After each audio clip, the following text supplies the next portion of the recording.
welcome back to Spotter YouTube channel. You know guys that too many apps on your mobile phone can cause several system problems such as slowdown, other apps freeze, and wasteful storage.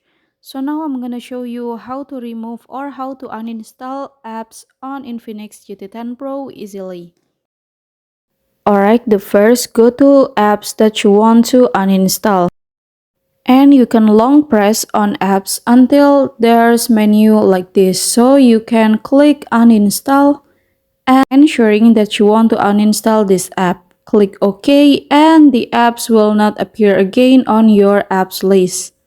Alright, the second way to uninstall is you have to go to settings menu and then you can scroll down until you found app management and then go to app list and you can select apps that you want to uninstall. Alright, now there's a choice to uninstall over there and then you can click uninstall and ensuring that you want to uninstall this app. So the apps will not appear again on your apps list. Alright, here's the tutorial. Thank you so much for watching.